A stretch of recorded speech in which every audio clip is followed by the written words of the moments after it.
हेमंत बिश्व शर्मा सारा सफैबाय लोगोफोर हेलिकप्टारजों ओमफ्राय बेजों लोगोसे बिटिआरनि सीएम प्रमद बर' सारबो स' लोगोफोर दिनै आङो दंफैयो चिरां जिल्ला खोदोमथलायावहाय दा बेयाव मानो दंफैयो होनना बुङोब्ला 1 नं क'क्राझार लकसभा बिसायख'थिखौ लोब्बा लाखिनानै फोसावदिं मेल जागासिनो दङ दिनै मिटिं दङ इउपिपिएलनिफ्राय ओमफ्राय बेजों लोगोसे बे मिटिङाव मा बुंलांगोन एबा मा प्रतिश्रुति होलांगोन आं नोंथांमोननो भिडिअनि गेजेरजों गासैखौबो लानानै फैदों नोंथांमोना भिडिअखौ जोबजासे नायलां अब्लानो गासैखौबो मिथिलांजोबगोन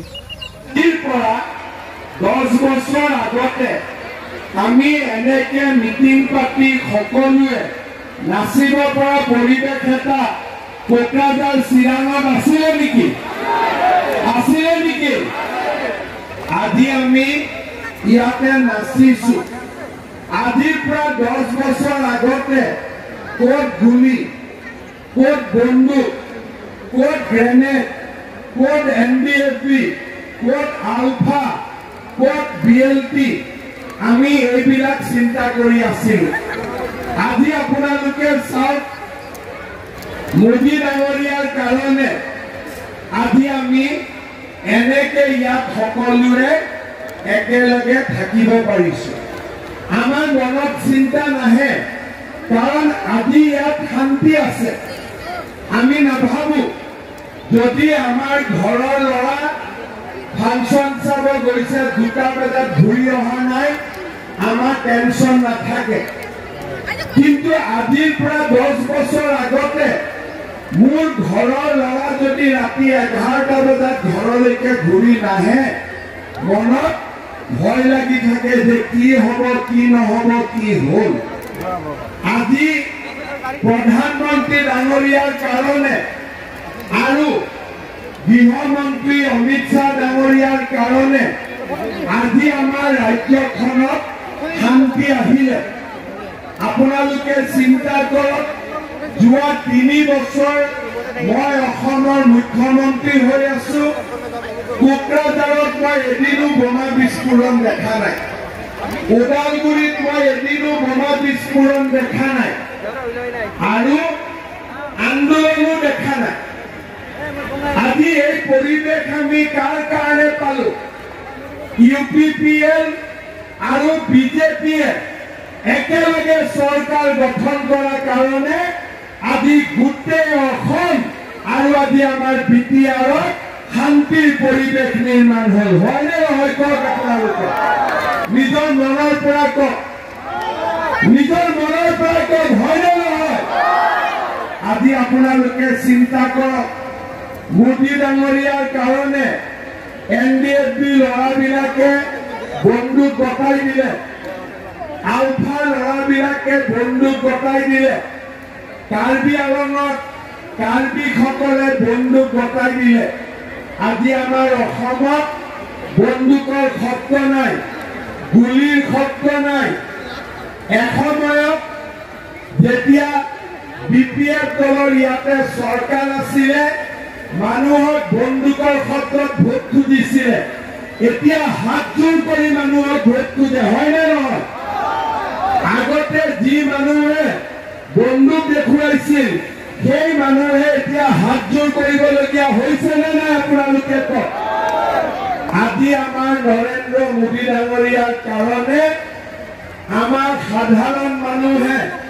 ৰাতি 2টা বজাতো কামত যাব পাৰে ৰাতি 12টা বজালৈকে দোকান খোলা ৰাখিব পাৰে আৰু যি মানুহে এদিন সাধাৰণ মানুহৰ লগত বন্দুক দেখুৱাই কথা কৈছিলে এতিয়া নমস্কাৰ কৰি কথা কয় যে ভালে আছেনে পাৰিলে মোক ভোটটো দিব আগতে কেনেকে কৈছিল এই ভোট দিবি নহলে চাই ল'ম আজিকালি কোনোবাই তেনেকে কথা কয় নেকি তাৰ কাৰণে নকয় তেওঁলোকে জানে যে দিল্লীত মোদী আছে দিছপুৰত মামা আছে কোকৰাঝাৰত প্ৰমোদ বড়ো আছে আজি সেইকাৰণে এই আমাৰ বিটিআৰত শান্তি অসমত শান্তি গৰীব দুখীয়া লোক এতিয়া শান্তিত থাকে বড়ো অনাবড়ো আমি সকলোৱে মিলা প্ৰীতিত থাকো আমাৰ ইয়াতে সকলোৰে মাজত শান্তি সম্প্ৰীতি আৰু ভাল পোৱাৰ এটা নতুন পৰিৱেশ আজি আমাৰ অসমত নিৰ্মাণ হ'ল। শ্ৰদ্ধাৰ ৰাইজ, আমি যদি ট্ৰেক্টৰত ভোট নিদিওঁ, মোদী ডাঙৰীয়াক যদি আমি প্ৰধানমন্ত্ৰী নকৰোঁ, আমি সদায় চিন্তা কৰিব লাগিব যে কোকৰাঝাৰত চিৰাঙত আমাৰ কোনোবা এটা বিপদ হলে আমাক কাক লাগিব।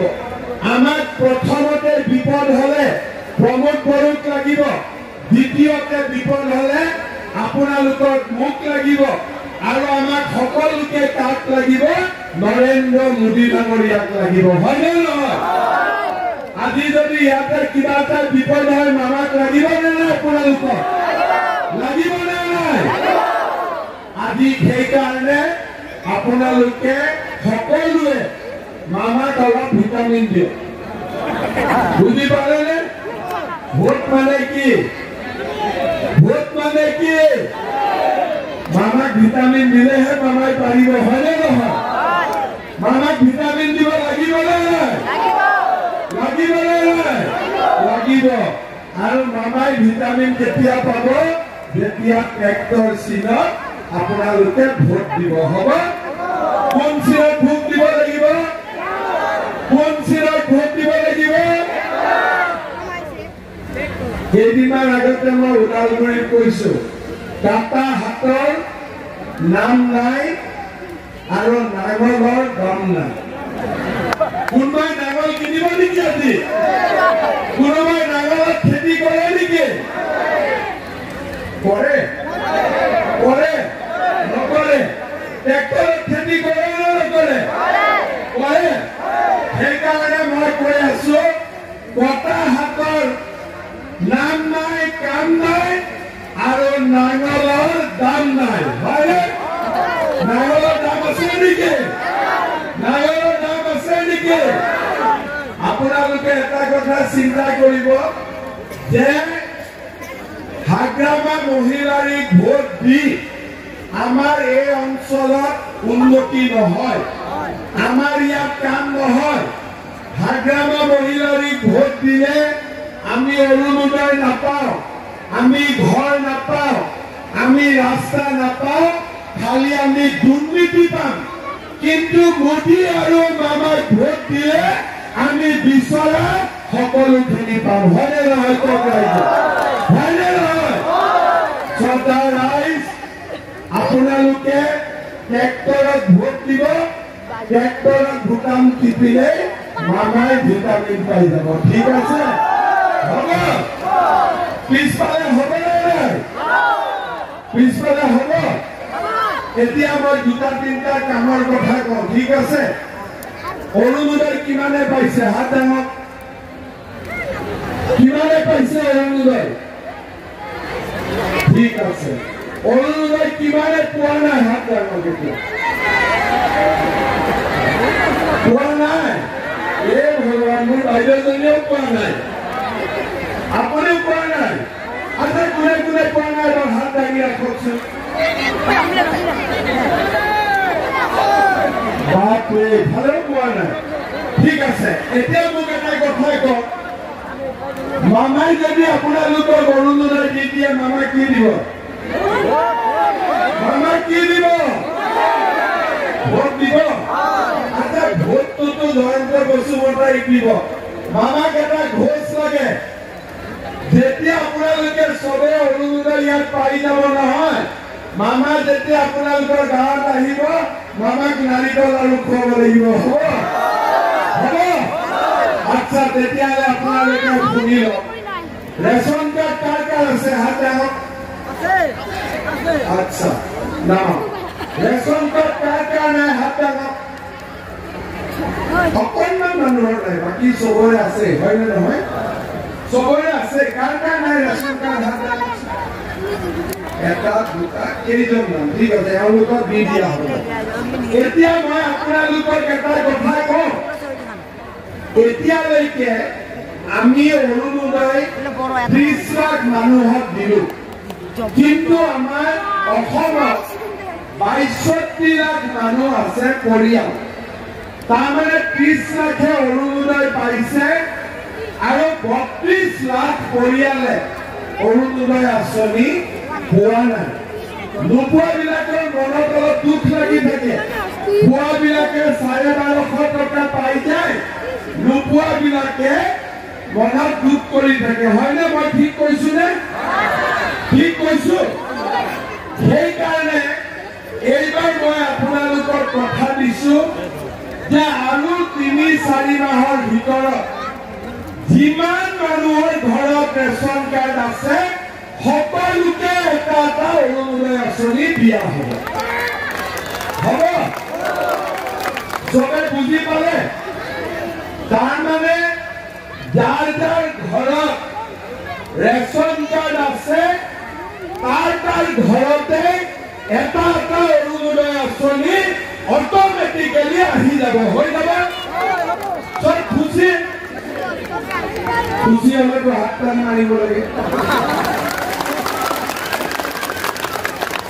এতিয়া আৰু আপোনালোকে অৰুণোদয়ৰ কাৰণে ক'তো যাব নালাগে যাৰ যাৰ ঘৰত এখন ৰেচন কাৰ্ড আছে তাৰ নম্বৰ আমাৰ লগত আছে সেই নম্বৰৰ এগেইনষ্টত ঘৰৰ মহিলা মানুহগৰাকীৰ নামত আমি অৰুণোদয় আঁচনি মাহত ১২৫০ টকা পঠাই দিম হৈ যাব ডাঙৰে অৰুণোদয় দিব পাৰে নেকি ডাঙৰে অৰুণোদয় দিব পাৰিব নেকি পাৰিব নোৱাৰে ট্ৰেক্টৰে পদুমে পাৰিবনে নাই পাৰিবনে নাই তো এতিয়া হৈ গ'ল আজিৰ মিটিঙত যোন আহিছে তেওঁলোকে যোন মিটিঙত অহা নাই তেওঁলোকক গৈ জনাব যে মামাই কৈছে যাৰ ঘৰতে ৰেচন কাৰ্ড আছে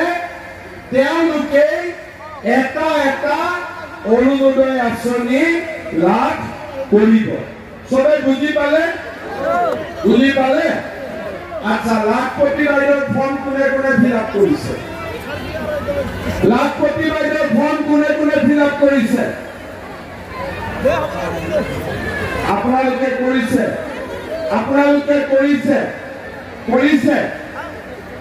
কোনে কোনে কৰিছে হাত ডাঙক যোনে যোনে লাখপতি বাইদেউৰ ফৰ্ম ফিল আপ কৰিছে ঠিক আছে এইফালেও কৰিছে আচ্ছা এতিয়া যোনে যোনে লাখপতি বাইদেউৰ ফৰ্ম ফিল আপ কৰিছে তেওঁলোকৰ বেংক একাউণ্টতো মই ১০,০০০ টকা পুটুক কৰি সোমাই দিম হ'ব আৰু যোন মহিলাই লাখপতি বাইদেউৰ ফৰ্ম ফিল আপ কৰা নাই তেওঁলোকক মই আৰু এবাৰ চান্স দিম যাতে আপোনালোকে লাখপতি বাইদেউৰ ফৰ্ম ফিল আপ কৰিব পাৰে হ'ব কোনে কোনে ফৰ্ম ফিল আপ কৰা নাই হাত ডাঙকচোন অকণমান মানুহে কৰা নাই যিসকলে লাখপতি বাইদেউৰ ফৰ্ম ফিল আপ কৰা নাই তেওঁলোককো আমি কৰিবৰ কাৰণে এটা সুযোগ দিম হ'ব এতিয়া যেতিয়া ১০,০০০ টকাটো পাব গিৰিয়েকক কোনে কোনে দি দিব পইচাটো কোনে কোনে গিৰিয়েকক দিব গিৰিয়েকক কোনে কোনে দিব নিদিয়ে গিৰিয়েকবিলাকে যদি বিজেপিক ভোট নিদিয়ে কি হ'ব তেতিয়া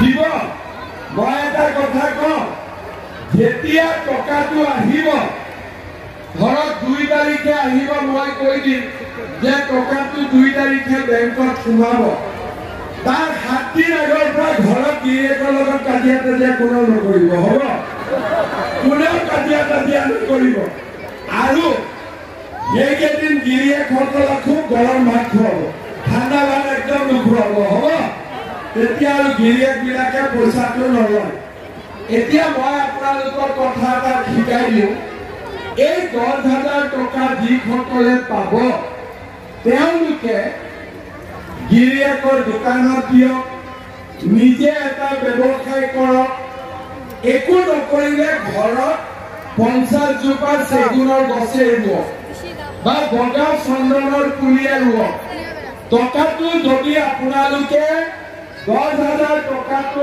ভাল কৰি ব্যৱহাৰ কৰে তেতিয়াহ'লে মই আপোনালোকৰ বেংক একাউণ্টত পিছত আকৌ 25,000 টকা আপোনালোকক সোমাই দিম। প্ৰথমতে 10,000 তাৰ পিছত 25,000 খালি চৰ্ত এটাই যে প্ৰথম 10,000 টকাটো ভাল কৰি ব্যৱহাৰ কৰিব লাগিব। বুজি পালে নে? সকলোৱে বুজি পালে? আমাৰ ঘৰ কোনে কোনে পোৱা নাই? প্ৰধানমন্ত্ৰীৰ ঘৰ কোনে কোনে পোৱা নাই? ঘৰ পোৱা নাই? আপোনালোকে পোৱা নাই? ঘৰ পোৱা নাই? আপোনালোকৰ ঘৰ পোৱা নাই? ঠিক আছে, এইবাৰ মই এটা কাম লৈছো হাতত। আগতে ঘৰৰ যিটো জিঅ' টেগিং হয় সেইটো ভিচিডিচিৰ মানুহবিলাকে কৰে। কাৰোবাক ভাল পালে কৰে, কাৰোবাক ভাল নাপালে নকৰে, হয়নে? আৰু দুই এজনৰ পইচাও লৈ লয়, হয়নে? হয়নে নহয়? সেইকাৰণে এইবাৰৰ পৰা ঘৰৰ জিঅ' টেগিং কৰাৰ দায়িত্ব পঞ্চায়ত আৰু ভিচিডিচিৰ অফিচাৰবিলাকে নকৰে। এইবাৰৰ পৰা জিঅ' টেগিঙৰ দায়িত্ব মহিলা আত্মসহায়ক গ্ৰুপবিলাকক আমি বুজি পালে? যেনেকে আপোনালোকে চাব আজিকালি আমাৰ মহিলা গ্ৰুপে ড্ৰোন পৰ্যন্ত চলায়। গতিকে মই মহিলা গ্ৰুপবিলাকক ট্ৰেইনিং কৰি দি দিম। চবেই নিজৰ মেম্বাৰৰ ঘৰটো নিজে জিঅ' টেগিং কৰিব, কোনো দালালে জিঅ' টেগিং কৰিব নোৱাৰে।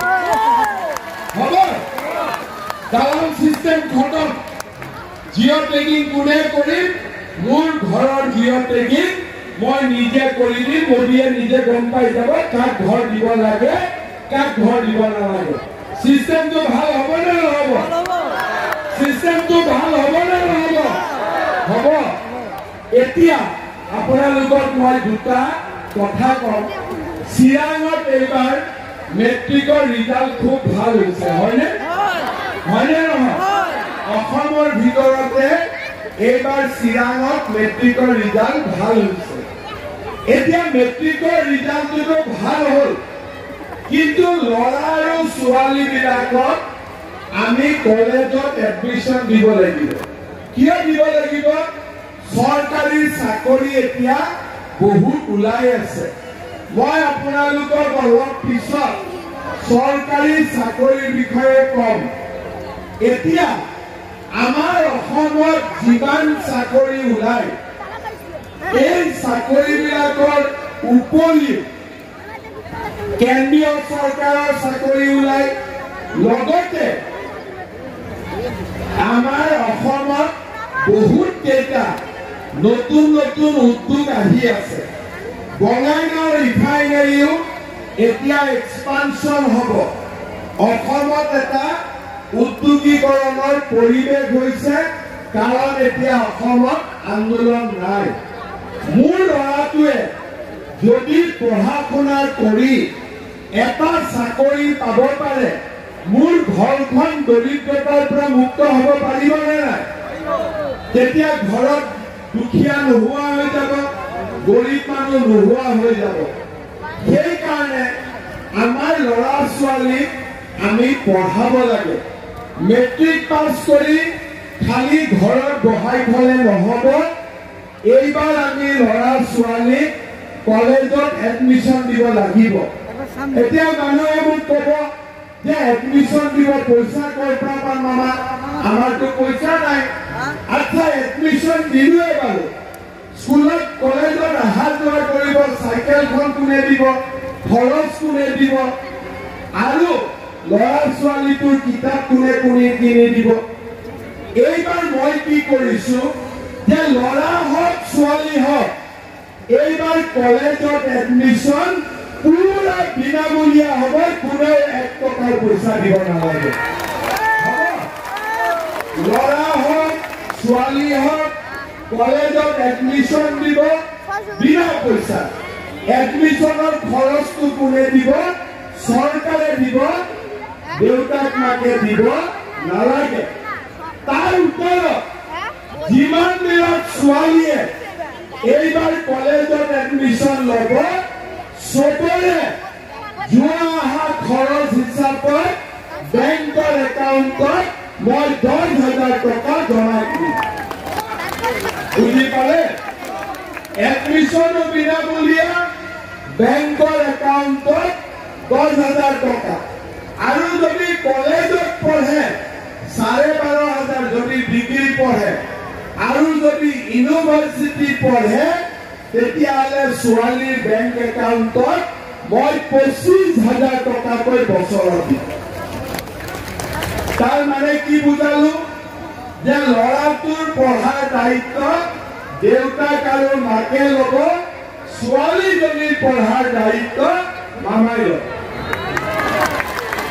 পুৰা দায়িত্ব মামাই ল'ব পুনৰ 1 টকাও ঘৰৰ পৰা খৰচ কৰিব নালাগে এতিয়া মই কিয় কৈ আছো যে পঢ়াব লাগে আপোনালোকে জানে যোৱাবাৰ যেতিয়া মই মুখ্যমন্ত্ৰী হোৱাৰ ইলেকশ্যন হৈছিলে তেতিয়া মই ৰাইজক কৈছিলো যে ৰাইজ মোক চৰকাৰ কৰি দিয়ক মোদীজীক চৰকাৰ কৰি দিয়ক আমি 1 লাখ চাকৰি দিম আজি পুলিচত ল'ৰা সোমালে 3rd গ্ৰেড 4th গ্ৰেডত সোমালে 1 লাখ ল'ৰা ছোৱালীয়ে চাকৰি পালে কোনো দালালে 1 টকাও ভোজ খাব নোৱাৰিলে হয়নে নহয় এতিয়া চাকৰি কোনে পায় খেতিয়কৰ ল'ৰা কৃষকৰ ল'ৰা ৰিক্সা চালকৰ ল'ৰা ঠেলা চালকৰ ল'ৰা আজি মই এই সভাত আকৌ ঘোষণা কৰিছো যে এই বছৰত মই আৰু 50,000 চৰকাৰী চাকৰি দিম 50,000 1 লাখ হৈ গ'ল আৰু 50,000 চাকৰি দিম জুলাইত পুলিচৰ ইণ্টাৰভিউ সেপ্টেম্বৰ অক্টোবৰত গ্ৰেড 3 গ্ৰেড 4ৰ ইণ্টাৰভিউ কোনো দালালক 1 টকাও দিব নালাগে মেৰিট বেচিছত আমি সবে চাকৰি পাব পাৰিম 1 লাখ চাকৰি হৈ গ'ল আৰু 50,000 আমি চাকৰি দিয়াৰ ব্যৱস্থা কৰিম তাৰ মানে অসমত এতিয়া দুখীয়া ল'ৰা ছোৱালীয়ে টকা পইচা নোহোৱাকৈ চাকৰি পাব পাৰে দুখীয়া ল'ৰা ছোৱালীয়ে চৰকাৰী খৰচত কলেজত পঢ়িব পাৰে দুখীয়া মহিলাই টকা পইচা খৰচ নোহোৱাকৈ অৰুণোদয় আঁচনি পাব পাৰে দুখীয়া মহিলাই 1 টকাৰ খৰচ নকৰাকৈ লাখপতি বাইদেউৰ আঁচনি পাব পাৰে আজি আমাৰ অসমত ৰাইজ শান্তিত থাকিব পাৰে ৰাতি দুপৰীয়ালৈকে আমি ব্যৱসায় কৰিব পাৰো কোনো গণ্ডগোল নাই আঁচনি ল'ব পাৰো কোনো দুৰ্নীতি নাই আৰু আমি সকলো মানুহ একেলগে মিলা প্ৰীতিৰে আমি ইজনে সিজনৰ লগত ওচৰ চাপি আমি থাকিব পাৰো दा लोगोफोर मिथिङा जोबनानै थांबाय दायो थांफिनसिगोन नायनानै लादो